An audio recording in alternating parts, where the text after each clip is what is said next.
20-5-2023 को पुलिस को किशनपुरा चौकी को ये सूचना मिली थी कि वहाँ से एक एटीएम जो यस बैंक का एटीएम था वो रात को उखाड़ा गया था और साथ में जो उसमें एटीएम की लूट करने वाले आरोपी थे एटीएम की मशीन को उठा के ले गए थे। ये घटना 26 से 27 मई के बीच की रात को इस घटना को अंजाम दिया गया था।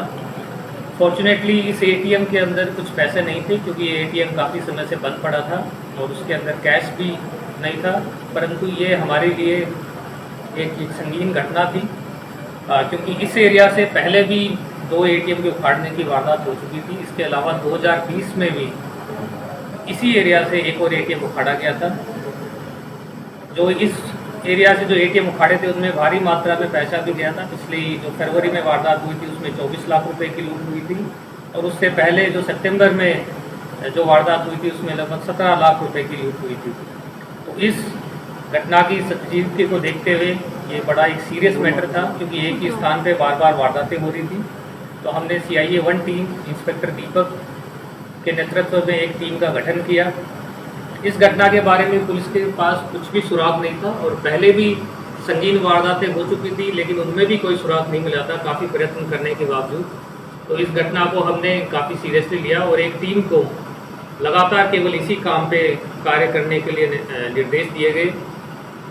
हमारे पास जब CCTV फुटेज खंगाले गए तो उनमें एक संदिग्ध फॉर्च्यूनर गाड़ी जो ग्रे कलर की फॉर्च्यूनर गाड़ी थी वो एक दिखाई दी। उस गाड़ी के हमने CCTV कैमरे का अध्ययन करके उसका रूट ट्रेस करने की कोशिश की।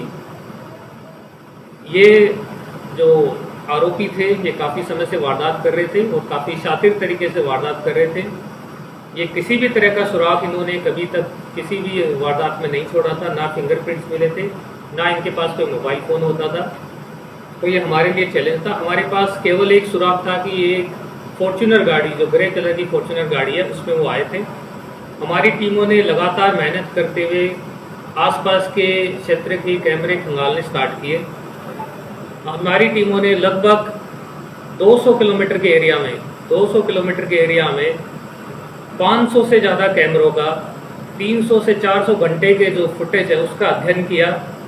उससे हमें पता चला कि ये जो इसमें वारदात करने वाले जो आरोपी हैं बार बार वारदातें दे रहे हैं, पर किसी भी मेन हाईवे का यूज़ नहीं करते हैं, कच्चे रास्तों का यूज़ करते हैं। तो ये भी हमारे पास एक चैलेंज था कि किस तरह से इसको ट्रेस किया जाए। परंतु जो ये इतना CCTV फुटेज का हमने जो अध्ययन किया तो हमें रात्रि का जो फुटेज था उसमें बिल्कुल एक झलक को भी देखते हुए पुलिस की टीम आगे बढ़ती रही और धीरे धीरे कच्चे रास्तों से आगे बढ़ते बढ़ते अब कुरुक्षेत्र से होते हुए पंजाब के अंदर ये गाड़ी है कुछ एक एरिया में जाके हमारे से ओझल हो गई। हमारी टीम ने लगातार 2 या 3 दिन वहीं पर रहते हुए आसपास के 30-40 गाँव में खुद से मोटरसाइकिलों पे पैदल गश्त करके रैकी करके ये पता करवाया कि एक फॉर्च्यूनर जो इस ग्रे कलर की फॉर्च्यूनर है एक शादीपुर गांव है, वहाँ पे किसी एक व्यक्ति ने गांव में एक डेरा बना रखा है। उस डेरे के आसपास एक निर्माणाधीन मकान है उसके अंदर खड़ी रहती है। उसके आधार पर उस मकान की सर्च की गई। उस सर्च में हमें ये फॉर्च्यूनर गाड़ी ग्रे कलर की वो मिली। उस मकान की सर्च के दौरान कुछ गैस कटर वगैरह भी मिले, साथ में नंबर प्लेट्स। इस गाड़ी पे ये एक फेक नंबर प्लेट लगा के चलते थे। वो नंबर प्लेट जो नंबर था वो वैसे स्विफ्ट गाड़ी का नंबर लगा रखा था क्योंकि वो फेक था। लेकिन ये फॉर्च्यूनर गाड़ी पे वहाँ जाके इन्होंने इसका नंबर प्लेट वगैरह चेंज कर लिया था। फॉर्च्यूनर गाड़ी को जब खोल के देखा गया तो उन्होंने फॉर्च्यूनर गाड़ी को केवल इसी काम के लिए मॉडिफाई करवा रखा था। तो पीछे की सीटें हैं वो सारी उन्होंने निकाल रखी थी। जो गाड़ी को इस तरह से मॉडिफाई कर रखा था कि कुछ सामान जैसे ATM का जैसे भारी सामान है उसको अंदर डाल के ले जाया जा सके तो भी कोई परेशानी ना हो। हमें बाद में सूचना मिली कि इस फॉर्च्यूनर गाड़ी का जो मालिक है सुखविंदर उर्फ सुक्का, जो इस गिरोह का सरगना भी है, उसके बारे में हमें सूचना मिली कि ये करनाल एरिया के अंदर फिर से वारदात को अंजाम देने के लिए यहाँ पे रेकी कर रहे हैं। क्योंकि इस वारदात में इनके पास कुछ भी पैसे हाथ नहीं लगे थे, केवल 8,000 रुपये का ही नुकसान हुआ था। ये फिर से वारदात करने के लिए यहाँ पे रेकी कर रहे थे और रेकी के दौरान हमारी टीमों ने इनको काबू किया। इनसे पूछताछ में ज्ञात हुआ कि इन्होंने पानीपत की न केवल ये 3 जो संगीन वारदातों को अंजाम दिया हुआ है, उसके अलावा भी इन्होंने लगभग 24 ऐसी संगीन वारदातों का अंजाम दिया हुआ है, जो पूरे हरियाणा में और पंजाब में अलग अलग जिलों में इन वारदातों को अंजाम दिया है। इन्होंने पूछताछ में बताया कि सुखविंदर उर्फ सुक्का, जो कि संगरूर जिले का रहने वाला है, वो आजकल शादीपुर में पटियाला जिले के अंदर वहाँ पे गांव में एक डेरा बना के रहता है। वहाँ पे इसे पूछताछ में बताया है कि ये आर्मी से भगोड़ा है। 1997 में ये आर्मी ज्वाइन किया था। 2001 के अंदर आर्मी को छोड़ के वहाँ से भगोड़ा घोषित हो गया था। उसके बाद 2017 से आज 6 साल हो गए, 2017 से अभी तक लगातार ये वारदातों को अंजाम देते आ रहे हैं। 2017-18 में भी उन्होंने एटीएम लूट की वारदातों को अंजाम दिया। उसके बाद ये वहाँ से दुबई चला गया। दुबई में इन्होंने कुछ समय के पास काम करने के बाद ये वहाँ पे कुछ फाइनेंशियल कंडीशन इसकी ठीक नहीं रही, इसलिए वापस आ गया। और उसके बाद से लगातार हर समय कुछ समय के बाद में ये वारदातों को अंजाम देते जा रहे हैं। इन्होंने पूछताछ में यह भी बताया कि अपने साथ वारदात को अंजाम देते समय भारी मात्रा में हथियार और कारतूस भी लेके चलते थे। यदि किसी तरह की घटना हो, यदि पुलिस की हो या फिर कोई अवरोध करने का उत्पन्न करने की कोशिश करे, तो उसके लिए भी ये पूरी तैयारी करके आते थे। इसी तरह हमारे यहाँ पानीपत में भी, उरलाना में भी 2020 में घटना हुई थी, जिसमें ये एटीएम उखाड़ रहे थे। वहाँ पे गाँव वाले एकत्रित हो गए थे और पुलिस की टीम भी वहाँ पे आई थी। तो वहाँ पे भी उन्होंने गोलियाँ चलाकर वहाँ से भाग निकले थे। उसके बारे में भी मुकदमा दर्ज है। इसी तरह सालवन गांव में भी, करनाल में इन्होंने एक एटीएम उखाड़ा था। वहाँ पे जब पुलिस पीछे हुई तो वहाँ पे भी इनसे एक हथियार वहीं पे मौके पे ही बरामद हुआ था। इस तरह से ये हथियार और पूरी तैयारी के साथ ही एटीएम लूट की वारदातें करने के लिए आते थे।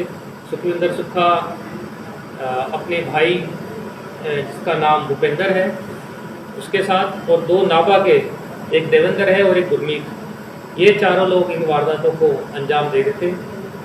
इनके अलावा इनके कुछ साथी थे जो पहले से ही डोंकी के माध्यम से विदेश जा चुके हैं, और इन लोगों का भी इरादा था कि किसी माध्यम से किसी तरह से पैसा इकट्ठा करके विदेश जाया जा सके। उससे पहले ही ये पानीपत पुलिस के हत्थे चढ़ गए। इन्होंने एक एक करके अभी तक पिछले 6 साल में लगभग 24 वारदातों को अंजाम देने के बारे में अभी तक स्वीकार किया है। इसके बारे में अभी तक और पूछताछ जारी है। जैसा हमें ज्ञात हुआ है कि इस तरह से इन्होंने करोड़ों रुपए की जो एटीएम की लूट है उनको अंजाम अभी तक ये दे चुके हैं। आज तक ये किसी भी मामले में अभी तक गिरफ्तार नहीं हुए थे। जो सुखविंदर सुक्खा है, इसके खिलाफ एक एनडीपीएस एक्ट का मुकदमा जरूर दर्ज है, परंतु पिछले 6 सालों से लगातार वारदातों को अंजाम देने के बावजूद किसी भी वारदात में अभी तक ये गिरफ्तार नहीं हुए थे। इन्होंने अपना एक बहुत ही क्लोज ग्रुप बना रखा था। ये दोनों भाई थे, उसके अलावा भी जो 2 साथी है वो भी भाई थे। किसी भी तरह की इंफॉर्मेशन कहीं से भी लीक नहीं होती थी, परंतु जो टीम है उसने अथक प्रयत्न किए। लगातार जो रात के 12 बजे से लेकर 1 बजे तक की ऐसी फुटेज है, उनका केवल एक झलक के आधार पे भी सीसीटीवी फुटेज को देखते हुए आगे बढ़ते रहे और आखिर इस कार्य में हमें सफलता मिली है। ये एटीएम को उखाड़ने के बाद में करनाल एरिया के अंदर मुनक के पास में नहर है, उसके अंदर वहाँ पे इसको काट के इसको नहर में जो एटीएम है उनको डाल देते थे और पैसे वहीं से निकाल के ले जाते थे। इनकी निशानदेही पे 4 से 5 जो कटे हुए एटीएम हैं वो नहर से गोताखोरों की मदद से हमने बरामद किए हैं। इसके अलावा हर वारदात करने से पहले ये 2 या 3 दिन ये उस जगह की रैकी करते थे, और रैकी के दौरान जिस गाड़ी का प्रयोग करते थे, अलग गाड़ी का प्रयोग करते थे, उस गाड़ी को भी बरामद कर लिया गया है। इनसे आगे की पूछताछ जारी है।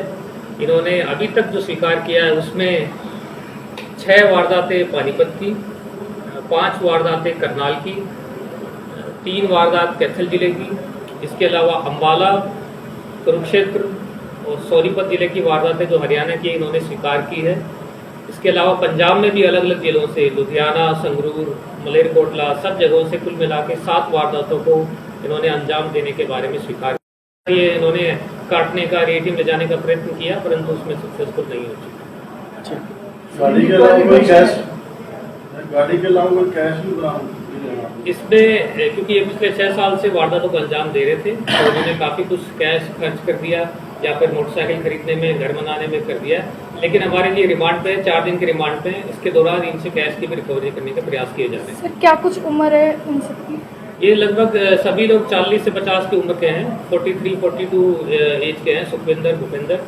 इसी तरह देवेंद्र और गुरमीत, ये दोनों भी लगभग 40 साल की उम्र के हैं। कहाँ से पकड़े गए हैं सर ये करनाल जिले के अंदर मुड़क के पास, क्योंकि ये दोबारा फिर पिछले वाले वारदात के अंदर इनके कुछ कैश हाथ नहीं आया था, तो दोबारा रैकी करने आए थे, तब हमारी टीमों ने इनको गिरफ्तार किया।